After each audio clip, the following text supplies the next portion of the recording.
in. Welcome. I'm E.G. Marshall, Chamberlain to this curious court of the mysterious and the macabre. There's a certain species of alleged human beings that delights in the practice of the practical joke. In ancient days, this was a rather hazardous pastime. It was said the immortal gods frowned on jokers because they considered the practical joke something that only they themselves had the right to play. In a way, they may have been correct, since it can be argued that the gift of life itself was the greatest practical joke the gods ever played on mankind.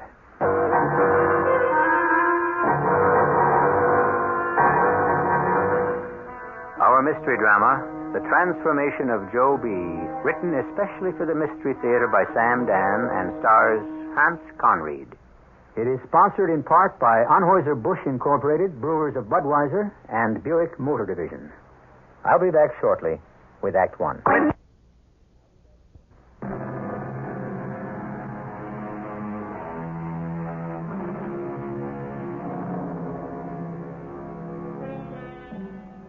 Let me have men about me that are fat, and such as sleep nights.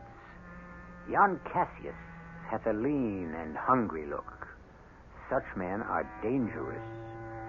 So, the fat men have become the good guys, and the skinny ones are the bad guys, just because William Shakespeare said so. But with all due respect to the immortal bard, where are the facts? Where is the body of evidence to prove that the fats are less treacherous than the leans? We are about to regale you with the tale of a jolly fat man named Joseph B. Jefferson. Joseph B. Jefferson. No one knew him better than I did. And looking back on it, I see I didn't know him very well at all. Folks called him Joebee. He didn't sleep at night much either. How could he? He was forever thinking up little tricks to play on people. Little, harmless tricks. Like he'd shake hands with you. In his palm, he'd have this thing concealed that'd scare you out of your wits. But he didn't mean no harm. And like he'd offer a fellow a cigar. And when the fella'd light up, and the cigar'd explode. Well, there'd be such a comical look on that fellow's face, you couldn't help but laugh. And although Joebee was big, 6'3", weighed 300, he could move real quick and quiet. Why, he could just slither up unseen to a person. In less than a minute, that person be hopping up and down like a Zuni Indian doing a rain dance. Joebee'd slipped him a hot foot, you see. But Joebee reserved his funniest jokes for Will Tatum. Will's a quiet sort. He's educated, been to college and all, but he really ain't smart. Don't have much ambition. Satisfied to be a bookkeeper down to the mill. Still and all, Will did marry Martha Drake. The fact is, Martha did choose him over Joebee. It seems like Joebee never could get over it. He's always visiting Will and Martha as if he just couldn't believe that they're married. Well, one Sunday morning. Oh, hello, Joebee. Well, how are things, Will? Oh, fine. Come on in. Yeah. Martha around? No, she's out shopping. On a Sunday? Well, you know Martha. She likes to look around for antiques. Yeah, that's a foolishness. Hey, there's something new on that sideboard there. What's that in that bowl? Goldfish? Oh, no, that's a little turtle. Is that a fact? A turtle? Now, why does anybody want a turtle? Just for a pet. Well, you want to have a pet, why not get a dog? Well, you don't have to walk a turtle. Is this here turtle have a name? Oh, yes. That's Tartarucus. Tartar what? Tartarucus. Means turtle in Greek. Oh, I see. Huh. Sure old Tartar is okay. Well, he seems happy enough. For a turtle. Well, he don't look too well to me, Will. He doesn't? No, he appears a bit peaked. I'd say he's ailing. What do you feed him? Well, little bits of chopped meat, bugs, whatever. Well, he's just not thriving. You got yourself a sick turtle on your hands, Will. Gee. Is that how he looks to you? Look, don't you worry now, Will. We'll pull him through. Well, the next couple days, Joebee was walking around town with that great big smile on his face. And if you knew Joebee, you knew a special stunt was brewing. Hey, Will, look what I got for you. How's old Tartar? Well, all right, I guess. He appears a bit sluggish to me, but I got something here to pep him up. I phoned a professor at the state college. He said they were working on a specialized turtle diet. Yeah, really? Yeah. A diet that'll make a turtle grow strong, healthy, and bigger. And he sent me some in this here package. A special diet? Yeah, so why not try it out on old Tartar? Oh, I'm not sure he needs it. No, Will, this comes direct from state college. Could it be bad? Well, no. Well, then give it a try. What do you got to lose? I'll see you around, Will. Give my best to Martha now. Yeah, I'll do that, Joebee. So long, Will. I wonder what the ingredients of this diet could be. Probably highly concentrated protein. Will, now wait. Oh, Martha. I didn't know you were home. Now, you hold it. Don't you feed any of that stuff to Tartarucas. But Joebee said I know what Joebee said. I heard every word. But if you were home all this time, why didn't you come in here and say hello to him? Because I cannot stand the sight of Mr. Joseph B. Jefferson. Now, don't feed that junk to the turtle. Why? It's a trick. Oh, what kind of trick? If Joseph B. Jefferson's involved, there has to be a trick. But what kind of a trick could anyone possibly play on a turtle? Well, it just goes to show how no one should ever underestimate Joebee. Well, it wasn't more than about 2 weeks later. Martha, Yes, dear. you look, come here. Hmm? Is it my imagination, or is Tartarucas actually growing? Well, You know, I'm sure of it. That turtle is actually getting bigger. he does seem larger. Sure, he couldn't have been more than 2 inches in diameter when we bought him, and now look at him, he's at least 3. Uh-huh. It's that diet. The diet Joebee got for me from the state college. Look what it's been doing for Tartarucas. Well, I'm afraid. He's growing bigger every day. Oh, what in the world could possibly be wrong? Well, I tell you, that turtle seemed to grow about an inch every week. And poor Will started telling everybody about the sensational diet Joebee'd got for him. How it was performing miracles for his turtle. But folks here all wised up. The minute Joebee's name was even mentioned, they knew there was a trick in it. And everybody caught on what it was, even Martha. One morning, she come in to see me. Lester, you tell Mr. Jefferson to cut it out. Cut what out, Martha? Now, don't you look so innocent. You know what he's doing. He's got a bunch of turtles of different sizes, and he's switching them on poor Will. Well, that ain't against the law, Martha. I'll tell you what is against the law, Lester. And as deputy sheriff, you want to be aware of it. Now, Martha. Sneaking into our house while Will's at the plant and I'm teaching school, now that's trespassing. Now, Martha, you can't prove. Why is everybody in this town so terrified of Joseph B. Jefferson? You want to swear out a warrant for his arrest? You got to have evidence. Now, look, Martha, why don't you tell Will what Joebee's up to, and then it'll be all over. I can't do that, Lester. Well, why can't you? Because I'm Will's wife. I should think that was just because you're Will's wife. Look, everybody in town's laughing at him, Lester, and if I tell him, it means I'm in on the joke, too, that I was smart enough to see something he couldn't. No, as far as Will's concerned, I can't know anything about all this, Lester. Well, I don't know what I can do, Martha. Well, you tell Joebee this, for me. Tell him the very next time he sneaks into the house to switch those turtles, I might just be waiting there with a 12-gauge. Now, Martha, there's no need to I might just be a scared and nervous lady alone in the house, frightened by what I think is a prowler. I could be so frightened out of my wits, I might just shoot first. Now, Martha, you're only looking for trouble. Now, just think, if I kill him by mistake, the joke, finally, would be on him, wouldn't it? Well, I told Joebee what she'd said. But I seen right off it was a mistake, because now a new element had been added. Danger. And now there was a light in his eye. His face become flushed. And now I became scared. You call it off? Why, Lester, I just begun. Now, look, Joebee, how much larger can a turtle get? Well, you ain't going to get any larger. You see, this particular stunt is a double reverse. Yes, sir. The first double reverse of my career. That old turtle is going to get smaller. Smaller? How can he get smaller? The exact way he got bigger, with a little help from his friends. Evening, Will. Oh, Come on in, Joebee. Oh, Martha around? Oh, no, she's out shopping. For antiques, huh? No, groceries. Will, I'm afraid I don't have good news. Matter of fact, it could be pretty bad news for old Tartar. Wait, what's wrong? Well, you know that professor over the college? He called me on the phone. He said not to feed any more of that stuff to old Tartar. Joebee, I don't understand. Tartarucus seems to be thriving. Well, he is, and he ain't. You see, the professor said they just made an amazing discovery about that diet. It seems that after a while, the turtle, instead of growing bigger, starts getting smaller. Smaller? Yeah. He starts growing smaller and smaller until one day, well, there just ain't nothing left of him at all. He just disappears. And that's exactly what began to happen. It appeared to poor Will Tatum that his turtle was growing smaller and smaller in front of his eyes. Everybody in town thought it was the most comical thing. But what everybody didn't know was the game Martha was playing with Joebee. She was waiting for him with that double-barreled shotgun.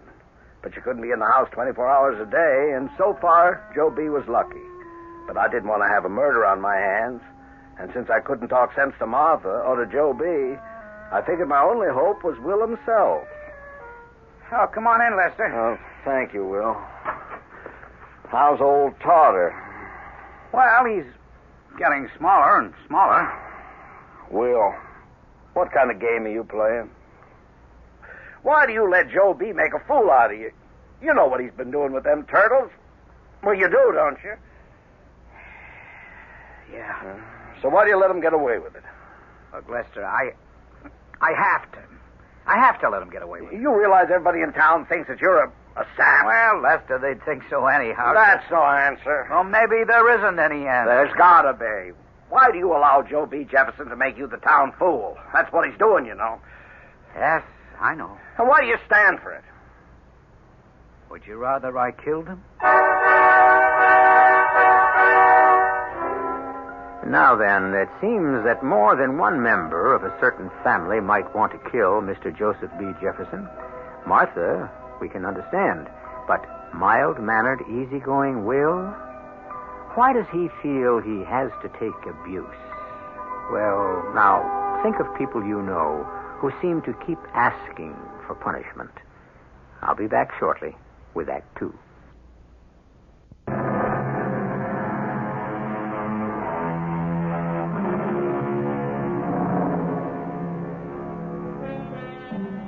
It has been written, tell one joke and you make 10 enemies. But that's only if you tell a joke. The figures really expand when you perform a joke. Joseph B. Jefferson, or Joebee, as he is unaffectionately called, is playing a joke on Will Tatum, and Will knows it. I can't understand what you're saying, Will. Why would you have to kill Joebee? In self-defense? Oh, you really lost me, Will. Joebee ain't threatening your life. Oh, but he is. How? Lester, why does he play practical jokes? Why? Because he's full of fun. He's filled with hate. Oh, now, Will... It's how he expresses his hostility. Each joke is intended to bring pain and embarrassment to another human being. Now, Will... He hates people. Oh, that's going a bit far. You know I'm right, Lester. It's his way of wounding, even killing people. And we have to let him do it. You know why? Because if we stopped him, he'd have to do it in earnest. Oh, now you lost me. No, you understand me. You just don't want to accept it, but you understand it. He hates me. First of all, because I married Martha. Oh, now, he never did have much of a chance with Martha. But he thinks he did. Second, I'm different. I read books. I have crazy ideas. Will, aren't you making too much of this? He has to have this outlet for his hatred, you see.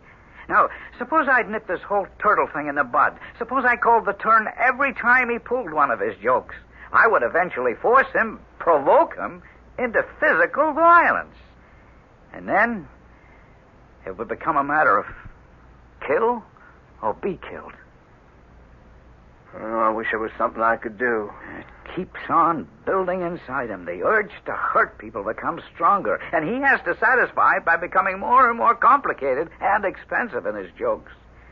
Well, He must have gone out and bought 15, maybe 20 turtles. All them little turtles look alike. Not exactly alike, Lester. Not like these. I tell you, a jeweler couldn't match pearls in a lady's necklace more carefully.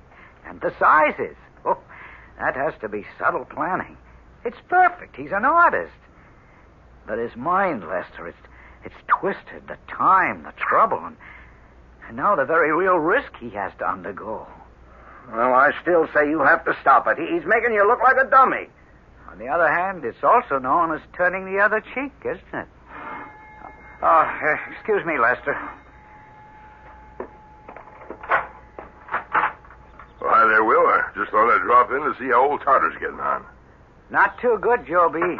Well, hello there, Lester. Anybody being placed under arrest around here? Well, there's somebody that ought to be. Hey, now look at old Tartar. He did get just a mite smaller, don't you think, Will? Oh, poor old fella. Will, look at this. Look what I bought. Oh, I didn't know we had company. Well, good evening, Martha. Yeah, I was just going. What is that ugly old plate you got there, Martha? Is that one of them antiques you keep running after? Well, it's obviously a very old platter. The man said it was from somewhere in Central Europe around the 12th century. It doesn't matter. I only paid $1 for it. $1 for a beat-up tin thing like that? It's bronze. And you can see the designs on it. It looks like a coat of arms. Hey, Martha, you may have stumbled across a real find. It must have been 2 days later when it all began, early in the morning, before Martha and Will had to leave for work. Joebee came to call. Martha, Will, I want you to listen to me and not interrupt till I've said my piece. I had a dream last night. Would you like a cup of coffee, Joebee? I seen an angel dressed in white and holding a sword. The hilt was gold and the blade was made of fire. And this angel said to me in a voice as sweet as honey, but at the same time edged with steel, Joseph B. Jefferson, you change your ways here. You stop playing them practical jokes on people, or you will roast an everlasting flame of hell. Will, Martha, can you ever forgive me? Forgive you? Now, what is this all about, Now, Joebee? forgive me for the stunt I pulled on you with that turtle. I've been switching 15 of them back and forth. Forgive me for all the pain and embarrassment I've ever caused you. Oh, Joebee. Now, starting today, I'm beginning a new life. I want to be your friend. I mean, a real friend. And I want you to be mine. Oh, Joebee, I can hardly believe what I'm hearing. I can hardly believe what I'm saying, Martha, but something come over me, a kind of a transformation. Oh, Joebee, Will and I, we would truly value your friendship. For the next week, all you could hear around town was the transformation of Joebee. Folks could hardly believe it, but there was Joebee, smiling, gentle, kindly, a new Joebee. A fellow could just not do enough for you. I said to myself, if this is a practical joke of Joebee's, sure it's the biggest one of them all. But what could he gain by it? Well, one morning he was having breakfast with Martha and Will when Joe Purley, the letter carrier, knocked on the door. Morning, Miss Tatum. Oh, what can I do for you, Mr. I got Purley? a letter here. I think maybe it's too important to leave in the box. Never did handle such a letter in all my entire life. That's a handsome envelope, ain't it? It's made out of parchment, and your name and address is engraved. You see, there's this, well, it looks like some royal coat of arms right here. Oh, thank you, Mr. Purley. If it turns out there's anything in this envelope that concerns you, I'll send for you immediately.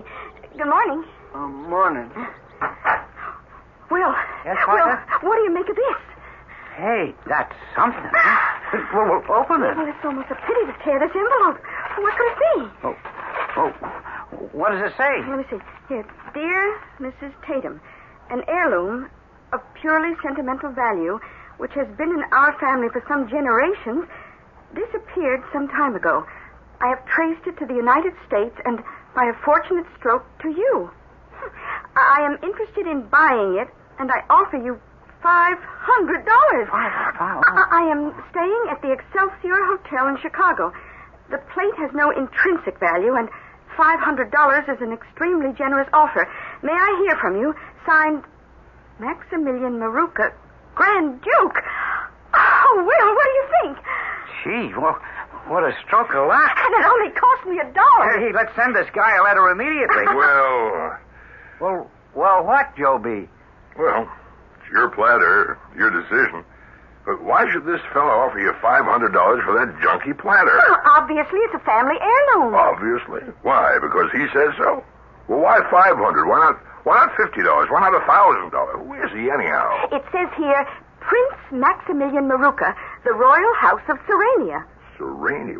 Where is Serenia? I never heard of it. Well, still, a man wants to offer us $500. Now, that's a return of $499 on my investment. Are you saying not to take it? All I'm saying, Martha, is sleep on it. Well, Martha and Will, they couldn't sleep on it. They was too excited. $500 was like a fortune. Well, you sleep on it? Yes. Yeah, and we decided to take the man's offer. Well, if that's what you decided. I'll write this fellow, Prince Maximilian, in the Excelsior Hotel in Chicago. No, you can do better than that, honey. You can call him up. That's right. Oh, hello? I want to place a long-distance call to the Excelsior Hotel in Chicago to a Prince Maximilian Maruka. Right. Well, just think all the things we could do with that $500. Oh, my goodness, she's ringing the hotel now. And the clerk is answering. Oh, see who that is, Will? Yeah, sure. Oh, my goodness. The clerk is ringing the prince's room right now. Good morning, folks. Got another important-looking letter. One of them real classy parchment envelopes. Oh, thank you, Mr. Perry. Oh, it must be another letter from the prince. Open it, dear. See what he says. It's answered. The phone is answered. Hello? Oh, my goodness, it's the prince. Oh, Martha. Yes, Your Highness. I'm Mrs. Tatum. Martha. I got your letter. Yes, sir. Your offer is acceptable. No, Martha, this is a letter from the Grand Duke Tycroft, who offers you $1,000 for the platter. What? $1,000. Oh, Prince, Your Highness, I'll call you back.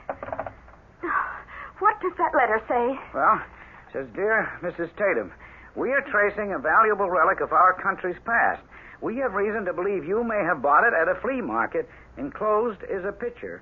If it is the same platter, I will offer you $1,000 for it. Sincerely, the Grand Duke Vasil Tycross, Hotel Imperial, New York City. Oh, Will, you realize what this means? It means we can get $1,000 for it. Only, Martha, you already agreed to sell it for $500 to the prince. I agreed to no such thing. He accepted his offer. If you'll excuse me, Will, Martha didn't exactly accept. She said his offer was acceptable. That's merely a statement of fact, not intent. Ethically, she accepted his offer. But we can get twice as much from this new person. Martha, a promise is a promise. But it's $1,000 against $500. Money isn't everything. You talk as if it's nothing at all. Sometimes, Will Tatum, it might be well for you to get your head out of the clouds. Martha, Will, you two shouldn't quarrel over money. But they did quarrel. They quarreled long and loud. And you should remember they were both folks who never quarreled at all. And the letters came from Chicago, from New York, from the Prince, from the Grand Duke. Dear Mrs. Tatum, if my original offer is insufficient, I will raise it to $1,500. It is of the utmost importance that my family recover this precious heirloom. I offer you $2,000. $5,000. Signed, Prince Maruka. 10,000. Grand Duke Tycroft. And you, Will. You wanted to sell this platter for $500. Now when I get this $50,000... 50? You've only been offered 10. These two men need that plate. I tell you the bidding will reach $50,000. More. I've never seen you like this, Oh, Martha. I'm glad I listened to Joebee. There's a man with brains. All right, now stop right there and now. It's a stunt. What? How? How could it be a stunt? Well, you said the magic word, Joebee. I don't understand. Joebee's been trying to tear me down in your eyes ever since we've been married. You know it. The direct attack doesn't work, so he switches tactics. What kind of tactics? Well, it's working, isn't it? We're quarreling with each other.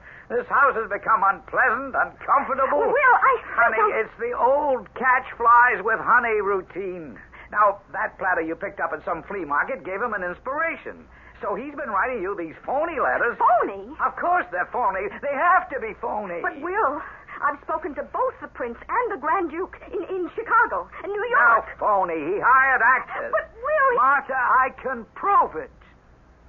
Beyond the shadow of a doubt.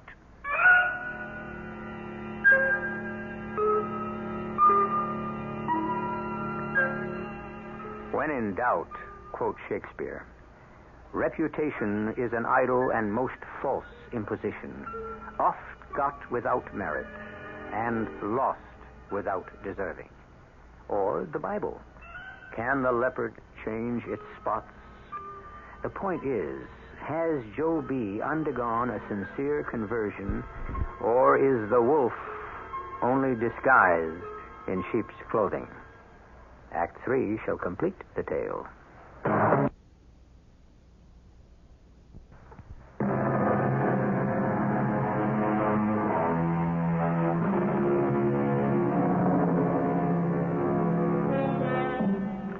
Everyone dreams of finding a Rembrandt in some old dusty attic, or stumbling on that rare forgotten first edition, or that priceless coin or stamp. And Martha Tatum dreamed that dream, too. Now it would seem her dream has come true. But there is a small cloud, no larger than a man's hand, looming on the horizon. And that cloud's name is Joebee. How can you prove all this is just another one of Joebee's stunts? I'll prove it. Look, would he hire a man to live at the Excelsior Hotel in Chicago and another to stay at the Imperial in New York? Well, they've been there 2 weeks, and those places cost a fortune. Oh, Martha, money is no object to Joebee. He's willing to spend it. But to invest so much money, effort, time, he'd have to be crazy. He is crazy. Dangerously crazy. But where's your proof? It's in the public library. The public library? Yeah, come on along. Now, this is the Almanac de Gotha. It's got a listing of all the royal and noble families of Europe. Now, Joebee wouldn't know about a thing like this, you see. So let's turn to Serenia and just see if... We'll look. Right here, at the bottom of the page. The House of Maruka, first Prince Maximilian. There is a Prince Maruka, a real prince. Now, turn to the keys. Yeah, but Martha, how... Here, the House of Tycroft, hereditary Grand Dukes, perpetually at war with the House of Maruka. Gee, Martha, That's why they're bidding against each other for the platter. It must have some sort of political significance. Okay, all right. He's smarter than I gave him credit for. Will. He knew I'd check up on him. Oh, Will, you're becoming neurotic on the subject. Now, wait a minute. The Almanac de Gotha. You usually don't find that in small-town libraries. What's it doing here? You were the one who said... I can prove something. Just let me talk to Letty, the librarian. Letty? Good morning, Will. Letty, the Almanac de Gotha, how does it happen that you've got it? It came as a gift. Oh, gift, huh? Oh, we get lots of books as gifts. And when did it come? A few weeks ago. Who sent it? It was anonymous. Yeah. Yeah, that figures. You see, Martha, it all falls into place. He got the Almanac de Gotha and found the family names he wanted. And then he sent the almanac here to the library in case I became suspicious. Will, are you sure you're all right? And now the story's all over town. You're being unreasonable. The bidding will go up to 100,000, and then the whole thing will collapse and be exposed for the practical joke that it is. The biggest practical joke Joebee ever pulled. Oh, Will, leave Joebee out of this. He's reformed. He has nothing to do with it. No. Well, you always wanted to believe good of everyone. Everyone except Joebee. I can prove he's at the bottom of it. You haven't been able to prove anything yet. Well, Will was right. The whole town was talking, gossiping and speculating. And people just couldn't get over Martha Tatum's good luck. But things were going from bad to worse between Will and Martha. Hello? Who? Oh, yeah, she is. Martha. Thank you. Hello? Oh, yes, Paul. Surely. Now, I wanted the sofa in blue. And how about lime for the drapes? Lime, yes. Well, we can talk about it tomorrow. Bye now. What can we talk about tomorrow, Martha? And who is Paul? Oh, he's a new interior decorator in town, and he's designing our new home. What new home? The one we're going to buy. With what? With the money we're getting from the plate. But, Martha, we're not getting any money. The whole thing's a fraud. The bidding is already up to $30,000, so it shows what you know. Martha, what's happened to you? You've lost your head. You're not going to get any money. Joebee. This is to be his greatest stunt. Will, if you speak one more word against Joebee, I'll never talk to you again in my life. Well, Will, what are you doing here? What am I doing here? What are you, a deputy sheriff, doing in a saloon? Well, I came here to get a drink. You came here to get drunk. Two different things. Well, happy days. You won't find happy days in the bottom of that glass. Will, what's it all about? Martha, you see, Lester, Joebee's going to make her and me the laughing stock of this town. This royal plate stunt of his, he'll make Martha look like such a fool. And when it suits him, he'll tell everybody how he worked. Oh, I can't believe Remember what I told you? He was progressing from a hot foot and exploding cigars. The stunts would get grander and more elaborate, more expensive. Yeah, but you have to have proof, Will. I have the best proof in the world. The feeling in my bones. Okay, maybe you're right. What are you going to do? I don't know. Yes, I do know. This is a showdown that has to come. I tried to keep peace. I went out of my way. But this thing between Joebee and me, it's got to be settled. Finally. No, Will, don't be hasty. Well, you're the one who said it originally, Lester. You remember when he pulled the turtle trick? You said I'd have to stop him, and I said no. Well, I see now that was just appeasement on my part. But what do you plan to do? Oh, I can't discuss that with the deputy sheriff.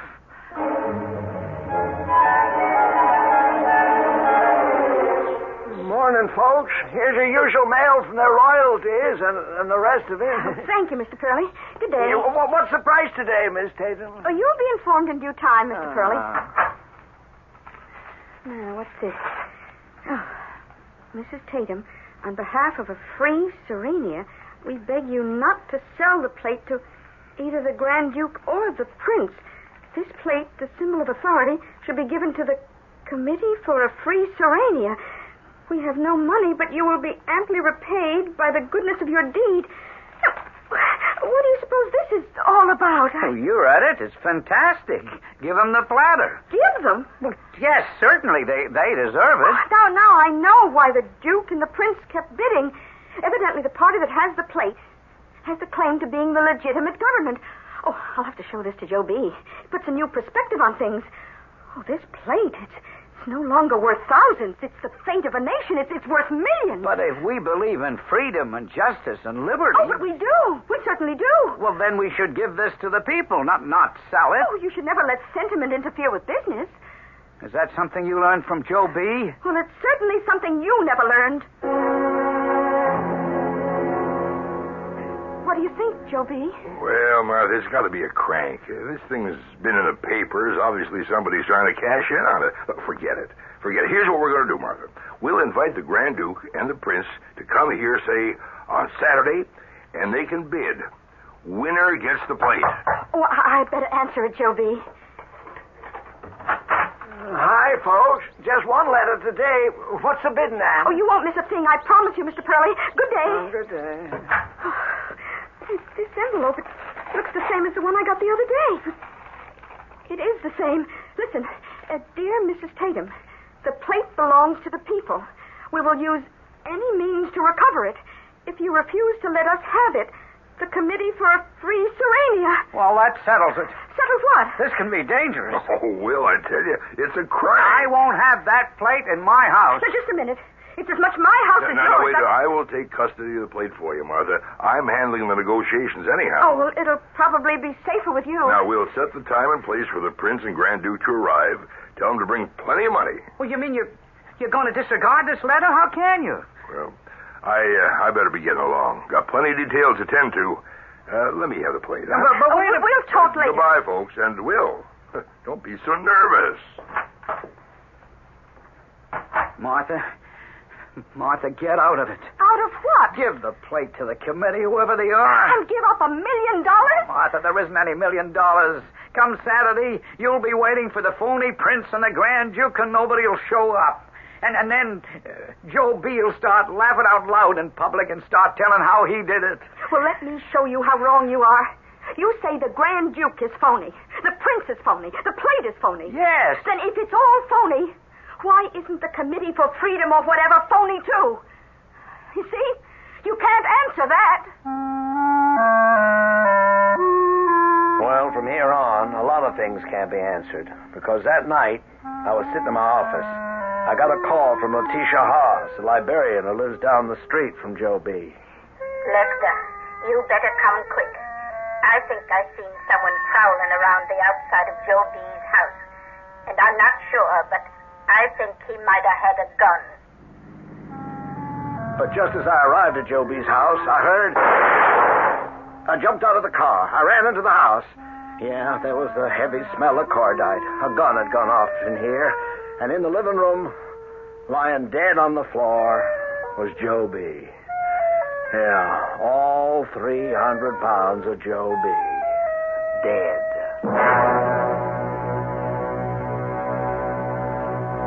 The plate, you say the plate's gone, Lester? Yeah, it's gone, Martha. Oh, then the committee, whoever they were, came there and killed him. Oh, poor Joebee. Yeah, poor Joebee. You better lie down, dear. Yes.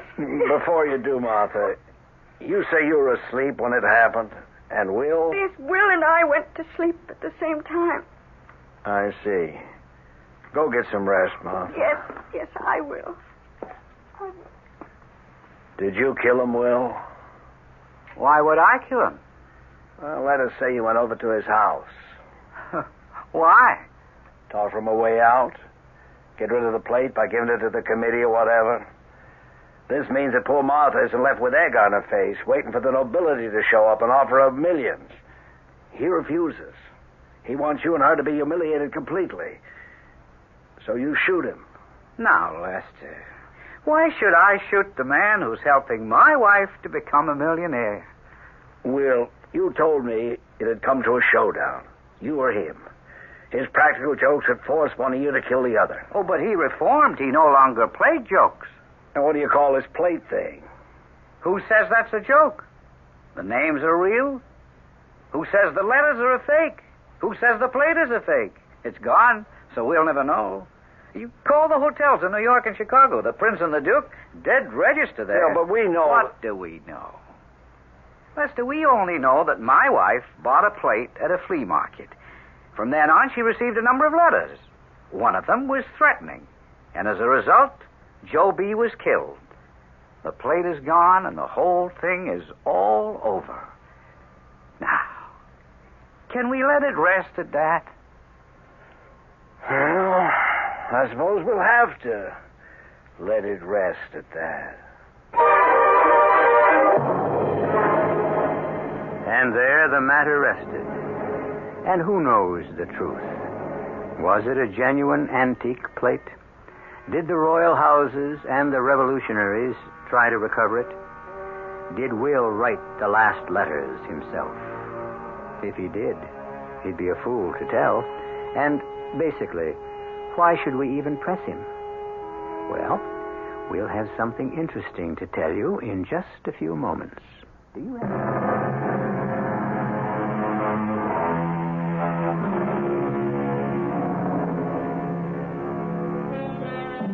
The Boy Who Cried Wolf is a favorite fable for children, but it has its most serious applications. After all, adults who cry wolf, by virtue of their very age, have been crying it longer than children. So, here you had Joebee, Joseph B. Jefferson, a practical joker all his life. Had he reformed in the end, or was this his last and greatest stunt? Our cast included Hans Conried, Ian Martin, Bryna Raeburn, and Joe Silver. The entire production was under the direction of Himan Brown. Radio Mystery Theater was sponsored in part by Buick Motor Division and Anheuser-Busch Incorporated, brewers of Budweiser. This is E.G. Marshall inviting you to return to our Mystery Theater for another adventure in the macabre.